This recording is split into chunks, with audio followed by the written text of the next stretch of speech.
तुमने पुलिस को कॉल की थी? मैंने कॉल की आपको। मैं यहाँ से गुजर रहा था सर, मैंने अचानक नज़र पड़ी और मैंने आपको फ़ोन किया। सर नौजवान है और सर के पिछले हिस्से में चोटें हैं। पर्स और मोबाइल भी गायब है। कोई भी ऐसी दस्तावेज नहीं मिली जिससे इसकी शिनाख्त हो सके। ठीक है तारिक, तुम एक काम करो, एम्बुलेंस बुलाओ और लाश को पोस्टमार्टम के लिए भिजवा दो। जी बेहतर है सर।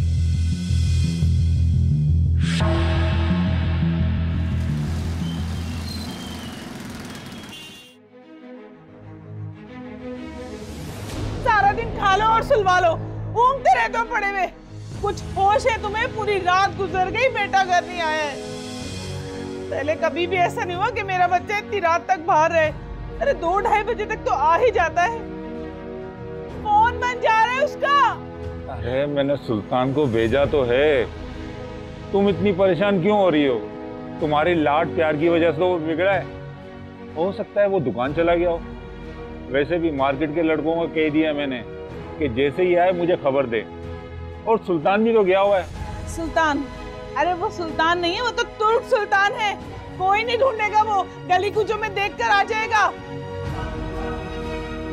आ गए सुल्तान। भाई इस इलाके में जितने भी होटल हैं, मैंने वहाँ पे जाके एक एक बंदे से पूछा, अगर किसी ने कुछ नहीं बताया। तो राजू मैकेनिक रात को 4 बजे तक खुला रहा। कहता भाई रात में तो मुझे नजर ही नहीं आया, पता नहीं अब कहाँ चला गया। हाय मेरा बच्चा कहाँ चला गया? अरे कैसे बेहिस बाप हो तुम? जाके पता करो कहीं खुदा न खास्ता मेरे बच्चे का एक्सीडेंट ना हो गया हो। अरे उठो ना, पुलिस में इत्तला करो जाके। हाँ ठीक कहती हो सुल्तान। यार हमें पुलिस की मदद लेनी चाहिए। हाँ तो जाओ ना, बैठे क्यों हो? मैं भी साथ चलती हूँ ना तुम्हारे। अरे तुम घर पे बैठो, मैं आ रहा हूँ अभी। जब तक मैं ना बोलूं ये आदमी तो उठता ही नहीं है। मेरा बच्चा कहाँ चला गया?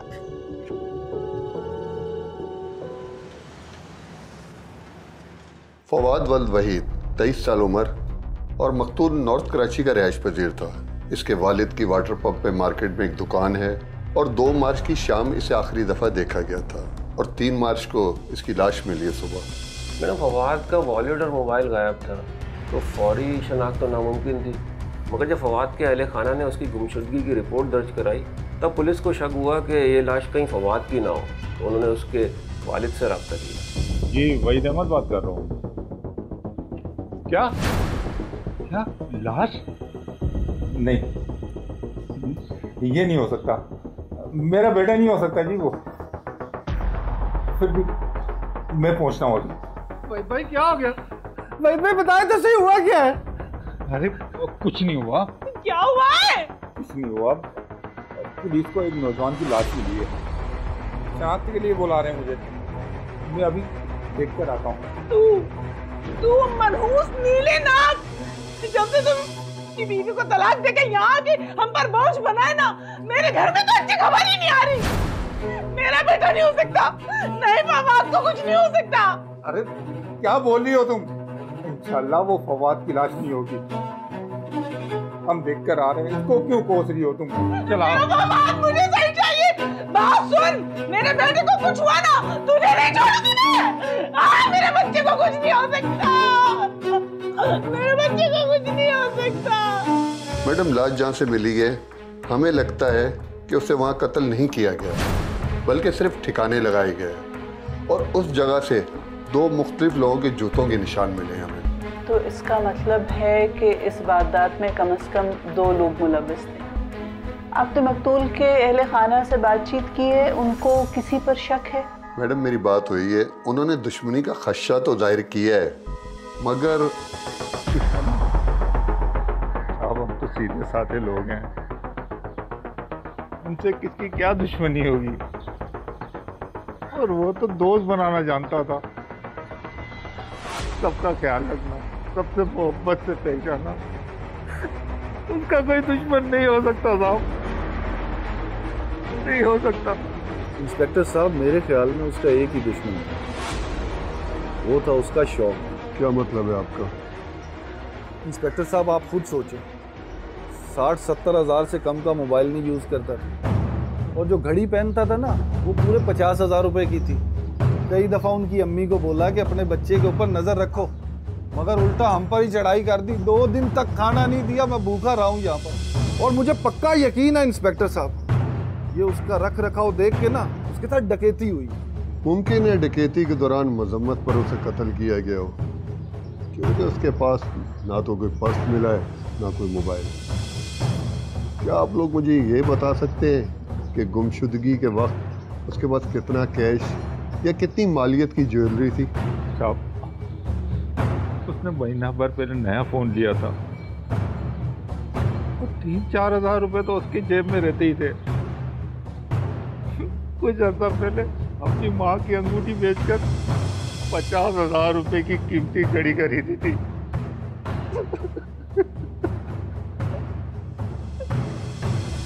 मकतूल की ये जो चीज़ें गायब हुई हैं, इनकी तो मालियत ज़्यादा से ज़्यादा लाख रुपए के अंदर अंदर ही है। बहरहाल पोस्टमार्टम की रिपोर्ट से क्या पता चल रहा है? मैडम, पोस्टमार्टम रिपोर्ट के मुताबिक सर पर किसी भारी चीज़ से हमला किया गया। गले पर उंगलियों के निशान भी मौजूद थे, तो अब गला घोटने के मफरूज़े को भी रद्द नहीं किया जा सकता। और साथ साथ फवाद के मैदे से नशे की ओवरडोजेस के भी ट्रेसेस मिले। अजीब सी बात है, जिस तरह से मकतूल की घड़ी, सेल फोन और वॉलेट गायब है, उससे तो ये तासुर मिलता है जैसे ये डकैती की वारदात है। लेकिन डकैती की वारदात होती तो उसे शूट करके मारा गया होता। गला भी घोंटा गया है और फिर ड्रग्स की ओवरडोज। इन सारी बातों से तो कुछ ये तासुर भी मिल रहा है जैसे बाकायदा प्लानिंग के तहत कत्ल किया गया। ठीक है। मकतूल के सेल फोन का रिकॉर्ड आ गया है? मैडम, वो 2-3 दिन में आ जाएगा। चलें, जब तक इसका सेल फोन रिकॉर्ड नहीं आता तब तक कम से कम हम मकतूल के अहले खाना से दोबारा पूछगछ करें और उसके दोस्तों से भी मिलें, मालूम करें कि आखिरी दिन की क्या एक्टिविटी थी उसकी, किन किन लोगों से मिला है।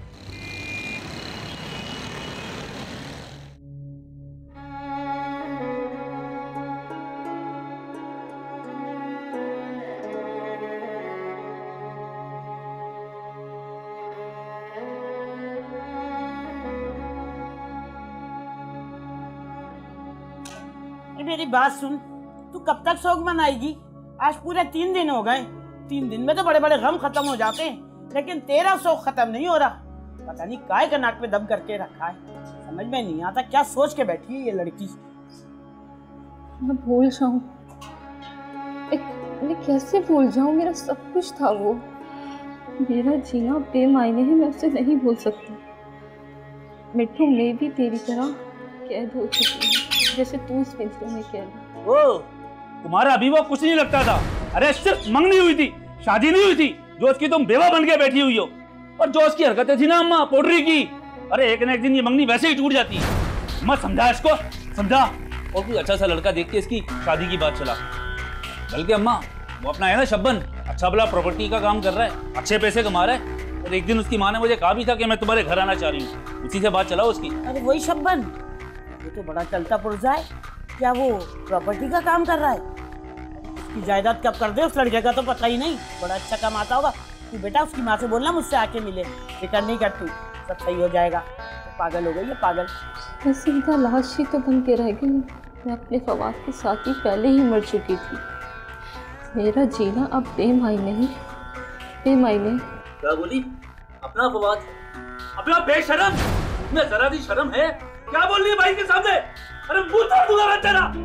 तुझे यही तरबियत दी है क्या हमने कि तू अपनी बहन के ऊपर जुल्म कर?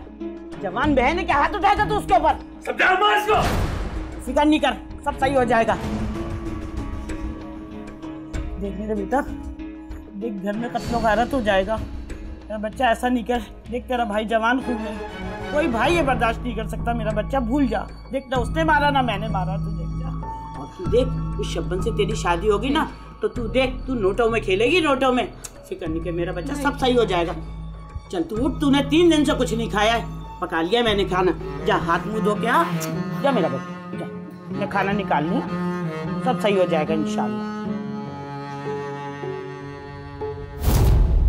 ताज़ीरात पाकिस्तान की दिफा 315 के तहत अगर कोई शख्स इरादतन किसी हथियार या किसी फेल से किसी को जिस्मानी या जहनी नुकसान पहुंचाए, जो इसकी मौत का सबब बने तो उसे कत्ल शुबे अम्द का मुर्तकिब करार दिया जाएगा, जिसकी सजा 14 साल तक हो सकती है।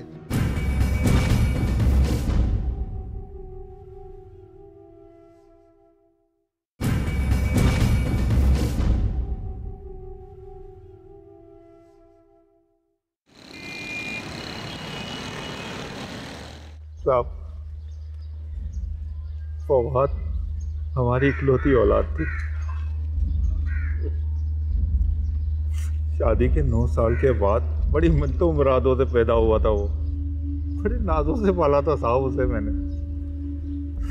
हर ख्वाहिश पूरी की थी। मेरे पास जो भी था सब उसी का तो था।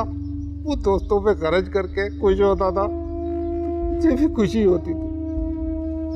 यानी इसका मतलब है कि इसके दोस्तों का हल्का अहबाब काफ़ी वसी है। क्या आप मुझे इसके दोस्तों की फहरिस्त दे सकते हैं? ऐसा मैं माजरत चाहता हूँ, मैं उनमें से किसी को नहीं जानता। न वो कभी घर आए, न कभी दुकान का चक्कर लगाया। वो अक्सर रेस्टोरेंट और होटल में ही बैठा करते थे। हाँ, ज़मीर से उसकी दोस्ती की खबर है मुझे। ये ज़मीर कौन है? साहब, ज़मीर हमारी मार्केट का सिक्योरिटी गार्ड है। बहुत गरीब आदमी है। फवाद उसका हमेशा ख्याल रखता था। होटल से जब भी वापस आता उसके लिए चाय ज़रूर लेकर आता। जहाँ से हमें फवाद की लाश मिली है वो वहाँ करने क्या गया था? कोई दोस्त वगैरह था वहाँ पे? साहब, मुझे नहीं मालूम, शायद कोई दोस्त रहता हो। इसके बारे में मुझे कुछ इल्म नहीं। अच्छा साहब, वो फवाद की बाइक का कुछ पता चला? बड़ी चाव से खरीदी थी उसने। अक्सर मुझे पीछे बिठाकर घुमाया करता था। मेरे लिए तो वो बेकार है, लेकिन फवाद की आखिरी निशानी है। बस उसकी यादें ही अब हमारी आखिरी सरमाया है। देखिए, फिलहाल तो वे बाइक नहीं मिली, लेकिन हम ढूंढ रहे हैं। हमें जो खदशा है, हो सकता है डकैत उसकी बाइक लेके चले गए हो। लेकिन एक बात मुझे परेशान कर रही है कि जिस जगह ये वाकया हुआ था वो बाइक के टायरों के निशान कोई नहीं है।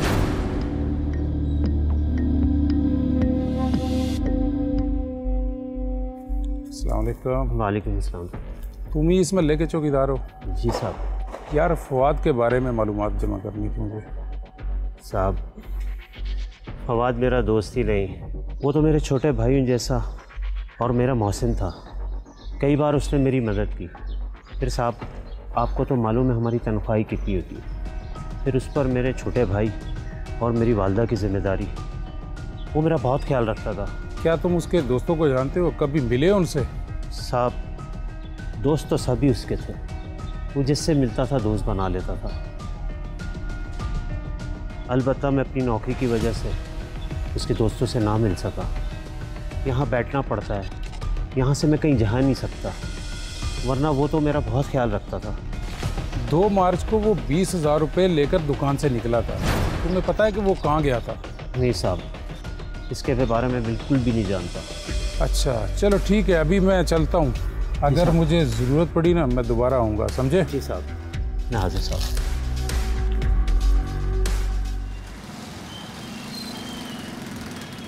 सर, बाइक के टायरों के निशानात का मसला हल हो गया है। सर, बाइक कभी चाय बकुआ पर गई ही नहीं। अस्पताल की पार्किंग से मकतूल की बाइक मिल गई है। सर, 2 मार्च को रात 9 बजे वहाँ पार्क की गई थी। जब कई दिन तक लेने कोई नहीं आया तो इंतज़ामिया ने पुलिस से रब्ता किया। गुड। गार्ड से या सीसीटीवी कैमरे से कुछ पता चला? ऐन मुमकिन है जब फवाद ने वहाँ बाइक पार्क की हो तो वो मुल्ज़मान भी उसके साथ हो। सर, गार्ड को मैंने फवाद की तस्वीर दिखाई थी, उसने उसे फ़ौरन ही शिनाख्त कर लिया। अलबत्ता किसी और के बारे में मालूमात देने से कासिर रहा। जहाँ तक सिक्योरिटी कैमरों का तल्लुक है, वो पिछले हफ्ते से ख़राब है। इसका मतलब है कि हम अब भी अंधेरे में हैं। ये बात समझ में नहीं आ रही कि उसने बाइक वहाँ पार्क की क्यों। मकतूल की बाइक नॉर्थ नाज़माबाद के एक हॉस्पिटल की पार्किंग से मिली, जबकि उसकी डेड बॉडी बिल्कुल ऑपोजिट डायरेक्शन में 15 किलोमीटर दूर मिली। हॉस्पिटल क्यों गया था, किसी को क्या वहाँ देखने गया था या कोई अपनी ट्रीटमेंट करवाने गया था, ये तमाम सवालिया निशान है।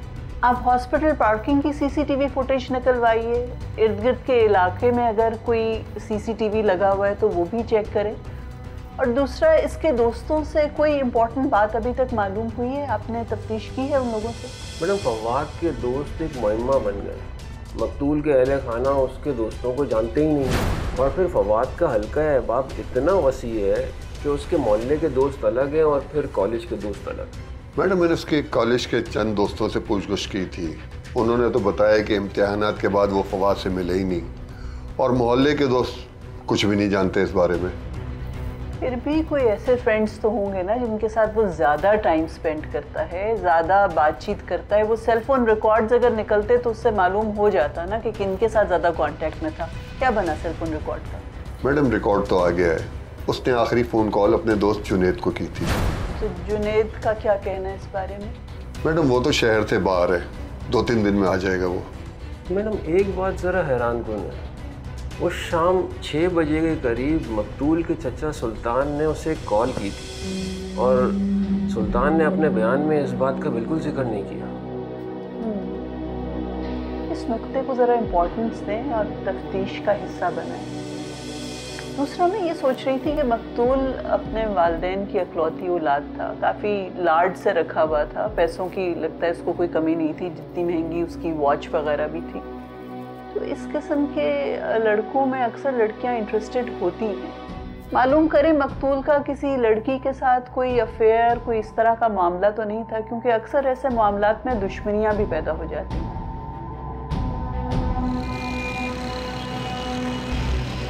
मंगनी हुई थी फवाद की माहिरा से। अरे ये चंद गलियां छोड़ के तो रहती है वो। रिश्ता आपने तय किया था या मायरा फवाद की पसंद थी? मायरा फवाद की ही पसंद थी, मगर हमें कोई एतराज नहीं था। अरे हमने तो बड़ी धूमधाम से उसकी मंगनी की थी। शुरू में तो सब कुछ ठीक था, उसके वालदा और भाई दोनों बहुत खुश थे, मगर अचानक पता नहीं क्या हुआ कि सारे मामलात खराब होना शुरू हो गए। क्या मतलब आपका? मैं समझा नहीं। फवाद ने? हाँ, याद आ गया इंस्पेक्टर साहब। मैंने ही कॉल करी थी फवाद को। दरअसल मुझे होलसेल मार्केट से कुछ सामान मंगवाना था। तो ये कॉल वाली बात आपको पहले क्यों नहीं याद आई? ये तो अच्छा है मैंने सेल फोन रिकॉर्ड चेक कर लिया, वरना हम लोगों को तो खबर भी नहीं होती कि गुमशुदगी वाले रोज़ उसका आपसे रब्ता हुआ था। इंस्पेक्टर साहब, वो मेरा भतीजा था, रोज़ उससे फ़ोन पे बात होना एक मामूल की बात थी, इसीलिए मैं आपको बताना भूल गया। उस रोज उसका कत्ल हुआ है, ये मामूली बात नहीं है। बेहतर तो यही होता कि आप खुद ही ये बात हमें बता देते। खैर, इसके अलावा कोई और बात हुई हो? नहीं इंस्पेक्टर साहब, इसके अलावा कोई बात नहीं हुई। अच्छी तरह सोच लेना, हम फिर आएंगे।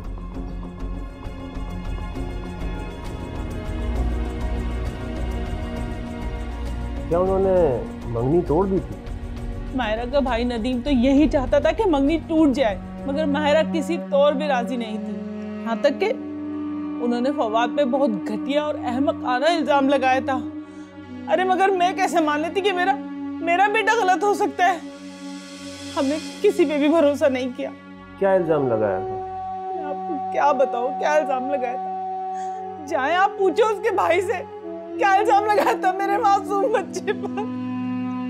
नशा करता था वो, ड्रग्स लेता था। क्या फवाद नशे का आदी था? अरे मैंने खुद उसको पार्क में, उसका दोस्त है ना जुनेद, उसके साथ नशा करते हुए पकड़ा था। मुझे देखकर बचकाना हरकतें करने लग गया। बोला, नदीम भाई मैं नशा नहीं करता भी हूँ तो बहकता नहीं हूँ, बस फैशन के तौर पे करता हूँ। मगर उसकी हकीकत मेरे सामने आया हो चुकी थी। तो क्या आपने ये बात उसके माँ बाप को बताई? अरे हाँ, बताई उसके माँ बाप को, लेकिन वो मानने को तैयार ही नहीं थे। अरे बेटे की मोहब्बत की पट्टी उनकी आंखों में लगी हुई थी, और उसी मोहब्बत में मेरी बहन भी अंधी थी, वो भी नहीं मान रही थी। ये तो जब माने वो, जब फवाद ने खुद अपने मुंह से इकरार किया कि वो नशा करता है। क्या नदीम भाई ने जो कुछ कहा वो सच है? बोलो फवाद, बताओ मुझे। माहिरा, देखो मैं तुमसे मोहब्बत करता हूँ, इसलिए तुमसे बिल्कुल भी झूठ नहीं कहूँगा। हाँ, मैं ड्रग्स लेता हूँ, लेकिन मैं बहकता नहीं हूँ यार। ये तो बस एक थ्रिल है, एक एडवेंचर। एडवेंचर, यही एडवेंचर पर एडिक्शन में तब्दील होगा, तुम्हारी सेहत तबाह हो जाएगी। ऐसा कुछ नहीं होगा यार, मैं एहतियात करता हूँ। नशे में एहतियात? फवाद प्लीज समझने की कोशिश करो। कोई अपनी बेटी का हाथ किसी नशे के हाथ में कैसे दे सकता है? कल को तुम इस चीज के आदी हो गए तो तुम जानते हो क्या होगा? ये रिश्ता बोझ बन जाएगा। ऐसा नहीं हो सकता। अगर तुम्हें मुझसे मोहब्बत है तो तुम्हें ये आदत छोड़नी होगी। मायरा, मैं तुमसे बहुत मोहब्बत करता हूँ, लेकिन मोहब्बत में कोई शर्तें नहीं होती, और मैंने भी तो तुम्हारे सामने कोई शर्त नहीं रखी। तुम्हें तो मेरे बारे में सब कुछ पता था। देखो, अगर तुम्हें मुझे हासिल करना है तो मुझे ऐसे ही एक्सेप्ट करना होगा। नहीं फवाद, ये नामुमकिन है। जब तक तुम खुद को तब्दील नहीं करोगे तो हम आगे नहीं बढ़ सकते। तो आपने उसको समझाया नहीं कि वो किन हरकतों में पड़ा हुआ है?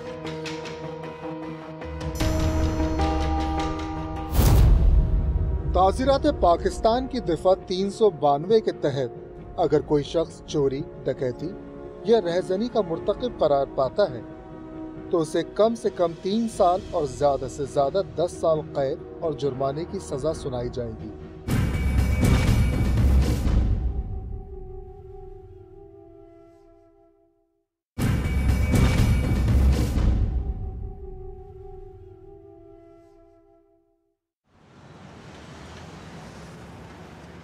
मैडम, 2 नए सस्पेक्ट सामने आए हैं। एक मायरा का भाई नदीम, वो फवाद को वैसे ही सख्त नापसंद करता था, और वो तो ये रिश्ता भी तोड़ने के दर पे था। वो तो बहन की जिद के आगे चुप हो गया। और दूसरा सस्पेक्ट फवाद का चचा सुल्तान, उसकी भी उसी मार्केट में दुकान थी जहाँ वहीद साहब की थी, लेकिन उसकी दुकान अच्छी चलती नहीं थी वहाँ पे। तो आप सुल्तान पर इसलिए शक कर रहे हैं क्योंकि उसका मकतूल के वालिद के साथ बिजनेस कंपटीशन था। तो बिजनेस कंपटीशन में वो अपने भतीजे को क्यों कत्ल करेगा? मैडम, मामला सिर्फ बिजनेस कंपटीशन का नहीं है। दरअसल इस ख़ानदान के माजी में एक ऐसा राज दफन है जिस पर फवाद के वालिदैन का ताहाल ध्यान नहीं दिया, और वो एक मोहरिक भी हो सकता है। बड़ी मन्नत और मुरादों के बाद पैदा हुआ था मेरा फवाद। 9 बरस इंतजार किया था मैंने। भाई तो जैसे मायूस हो गए थे, बीमार रहने लगे थे। अरे उन्होंने उस मनहूस सुल्तान को ही अपना बेटा मान लिया था, और वो सोचते थे कि सारी जायदाद सुल्तान के नाम कर दे। अरे ऐसा कैसे मैं अपनी जायदाद उस मनहूस को दे देती? उसने कभी मुझे अपना समझा ही नहीं, कभी अपनी भाभी नहीं समझा, कभी इज्जत नहीं दी। तो शुक्र है कि मेरे अल्लाह ने मेरी सुन ली और फिर फवाद पैदा हुआ। लेकिन मुझे क्या पता था कि 3 साल की छोटी सी उम्र में मेरा फवाद मुझसे छिन जाएगा।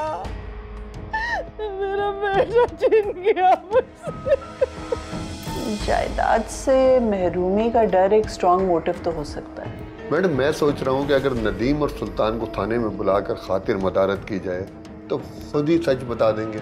देखिए, अभी इस स्टेज पर इन दोनों से तफ्तीश करना मेरे ख्याल में मुनासिब नहीं होगा। हम अपने केस को कमज़ोर करेंगे। उन पर दबाव डालने के लिए ज़रूरी है कि हमारे पास मज़ीद सबूत हों उनके ख़िलाफ़, और फिर जब तफ्तीश करें तो फिर उन पर प्रेशर भी होगा और घबराएंगे वो। दूसरा, इस वारदात में हमें अभी तक पता है कि कम से कम 2 लोग मुलव्विस हैं। आप ज़रा मालूम तो करें कि ये नदीम और सुल्तान का कोई आपस में कनेक्शन है? कोई इनके सेलफोन रिकॉर्ड्स निकाल के देखें, कोई इनके राब्ते रहे आपस में? बिल्कुल, जाए वकूआ से हमें 2 और नामालूम अफराद के फुटप्रिंट्स भी मिले थे, उन्हें भी मैच करके देखें। अगर वो 2 लोग ये सुल्तान और नदीम ही थे तो फिर तो वो फवाद के जानने वाले थे। हो सकता है हॉस्पिटल की पार्किंग लॉट से वो इन्हीं दोनों के साथ गया।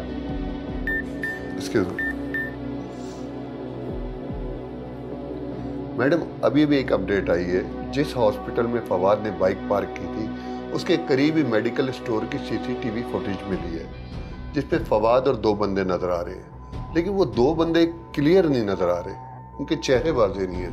चलें, बहरहाल एक एविडेंस हाथ आया है। आप ये फुटेज मकतूल के वालिद को भी दिखाइए और मकतूल के दोस्तों को भी दिखाइए। हो सकता है कि उन दोनों लोगों के लिबास या खदो खाल से कोई उनको पहचान ले। और दूसरा, मुझे मकतूल की लास्ट कॉल थी जुनैद के साथ जो उसकी बात हुई थी, जुनैद वापस आया, उससे तफ्तीश हुई आपकी? जी मैडम, वो आज शाम को आ जाएगा। कल मेरी इंशाल्लाह उससे मुलाकात मुतवक्को है।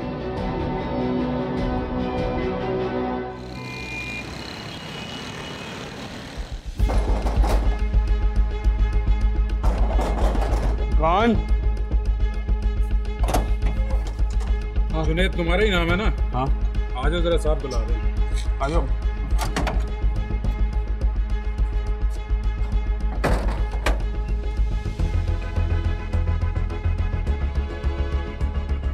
फवाद को तुमने फोन किया था या उसने तुम्हें फोन किया था? अरे मुझे उसकी कॉल आई थी। वो अपने कुछ दोस्तों के साथ रेस्टोरेंट पर था और नशे की हालत में था।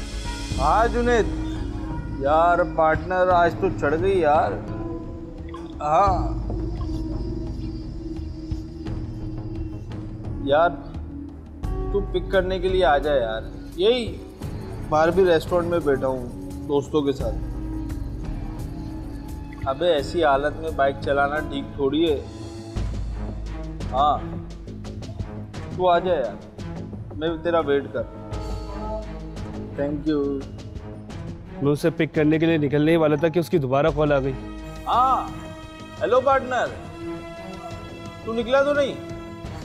नहीं नहीं नहीं, तू मत आ। हाँ मैं ठीक हूँ। अरे 100% श्योर यार, ठीक हूँ मैं पहुंच जाऊंगा घर पे। सही है, तू आराम कर और कल वाला माल ट्राई करेंगे, ठीक है? चल सही है, गुड नाइट। जब उसकी दोबारा कॉल आई तो मैं रिलैक्स हो गया और अपने दूसरे कामों में लग गया। काश उस दिन मैं उसे लेने चला जाता तो आज वो जिंदा होता। सर एक बात तो बताओ, उस दिन वो रेस्टोरेंट में अकेला था या उसके साथ कोई था? ये मुझे कैसा पता होगा सर, मैं तो वहाँ गया ही नहीं था और फवाद ने भी कॉल पर मुझे ऐसी कोई बात कही नहीं थी।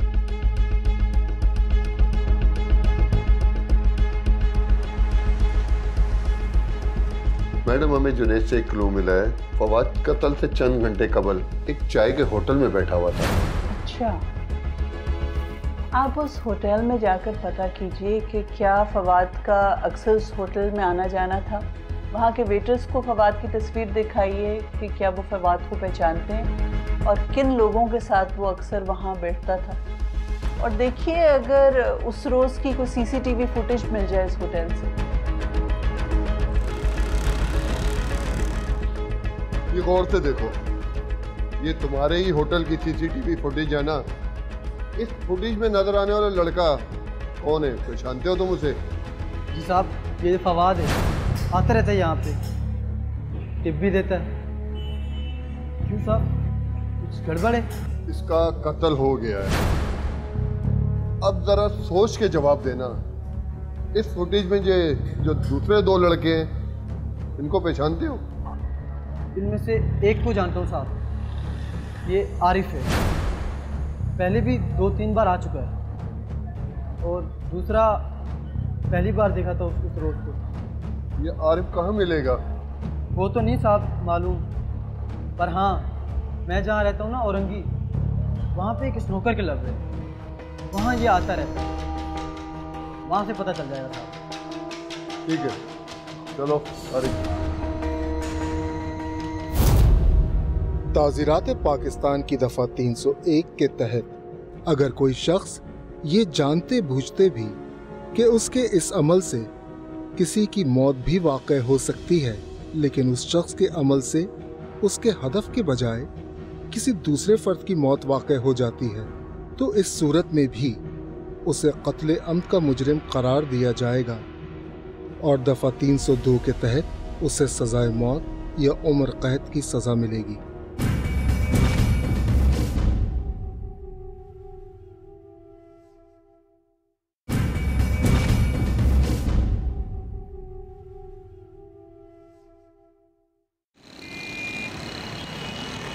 कौन है भाई? अबे कौन दरवाजा पीटे चला जा रहा है? अरे पुलिस, क्या हुआ साहब? सब खैरियत तो है? तू ये ना आरिफ, कहाँ है तेरा दूसरा दोस्त? आरिफ, क्या शोर है बाहर? आरिफ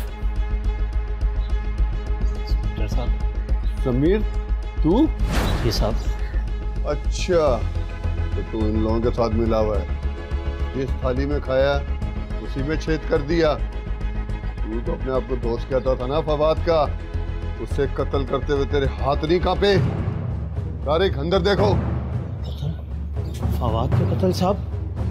साहब ये झूठ है साहब। हम फवाद का कत्ल क्यों करेंगे साहब? अभी पता चल जाता है। सर ये इनका तीसरा साथी पीछे की दीवार से भागने की कोशिश कर रहा था। तीनों को ले चलो, उनकी खातिर मदारत करने का वक्त आ गया है। चलो चलो, चल लेके चलो। साहब मैं आपको पहले ही बता चुका हूँ कि यकीनन आपको कोई गलत फहमी हुई है, भला हम अपने दोस्त को क्यों कत्ल करेंगे? बकवास बंद कर अपनी। तो जैसा घटिया इंसान मैंने अपनी जिंदगी में नहीं देखा। अपने ही मोहसिन को मार डाला, क्या जवाब देगा उसके माँ बाप को? बोल। बता क्यों मारा और कैसे मारा तूने फवाद को? बता, जल्दी कर। साहब बस कर दीजिए, मत मारिए ज़मीर भाई को। ये तो बेचारा बेगुनाह, इसकी सिर्फ एक ही गलती है कि इसने मुझे फवाद से मिलवा दिया था। आगे बोल। मैं बताता था, फवाद का दिल तो सोने का था साहब, मगर उसकी जेब में जो पैसा था उसने मुझे अंधा कर दिया था साहब। मुझ पर अच्छा खासा कर्ज था और कोई कारोबार भी नहीं था, तो मैंने सोचा फवाद को ठग लिया गया तो मेरी परेशानियां तो काफी हद तक खत्म हो जाएंगी। 2-2.5 लाख तो हाथ आ ही जाएंगे कम से कम। फिर मैंने अपने दोस्त रफ़ी के साथ मिलकर मंसूबा बनाया उसे मारने का। मुझे मालूम था कि वो शाम में किस होटल में बैठकर चाय पीता है। मैं 5-5:30 वहाँ पहुँच गया था साहब। मैं वक्त पर रेस्टोरेंट पहुँच गया था साहब, और मेरे पास अच्छी खासी मंशियात थी, और हमारे इसरार करने पर उसने ज़रूरत से ज़्यादा नशा कर लिया और अपने होश खो बैठा। तब उसने अपने दोस्त जुनैद को कॉल की। अबे यार, ये तूने क्या कर दिया? अभी तो रंग जमने लगा था। एक काम कर, जुनैद को मना कर दे, हम हैं ना, तुझे छोड़ देंगे घर। यार मेरी हालत देख रहे हो, मैं तो बाइक चला नहीं सकता और तुम लोगों को चलाना आती नहीं, कैसे जाएंगे? अरे पास ही अस्पताल है ना, उसकी पार्किंग में खड़ी कर देते हैं, और पास ही मेरे एक दोस्त का प्लाट खाली है, और आज मौसम भी अच्छा है, खुली जगह है, खूब रंग जमेगा। हाँ ठीक है, तो मैं एक काम करता हूँ, पहले जुनैद को मना कर देता हूँ। हम उसे अच्छी खासी ड्रग्स दे चुके थे साहब। हमने सोचा था कि वहाँ पहुँचते इस पर काबू पा लेंगे, लेकिन हम गलत थे साहब।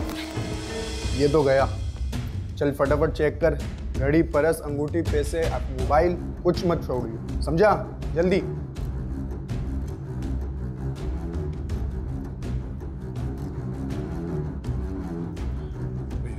अबे गिनियो बाद में, घड़ी निकाल।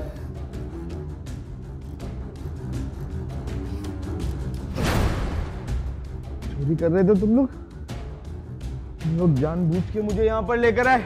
फवाद के पैसे चोरी करना इतना आसान नहीं है।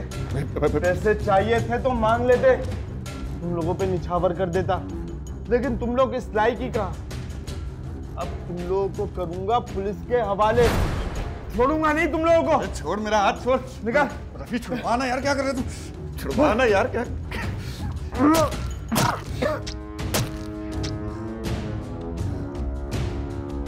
चेक कर, मर गया।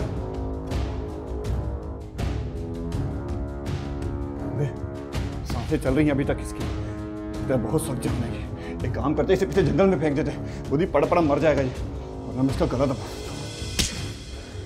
ये क्या किया तूने? चंद पैसों की लालच में अपने मोहसिन को मार डाला, ठीक अपने खानदान का नाम बदनाम किया तूने। हम गरीब लोग ज़रूर हैं पर बेईमान नहीं। अगर मेरे बस में होता तो मैं तुझे यही कत्ल कर देता। ठहर जाओ, इसको तो इसके किए की सजा मिलेगी। तुम अपने जज्बात और हाथ काबू में रखो। वकला के दलाइल, हालात और वाक़यात और पेश करदा शवाहिद के जायजे के बाद ये अदालत इस नतीजे पर पहुंची है कि फवाद अहमद वल्द वहीद अहमद का कत्ल उसके दोस्त आरिफ और रफ़ी दोनों ने पैसों की लालच में आकर किया।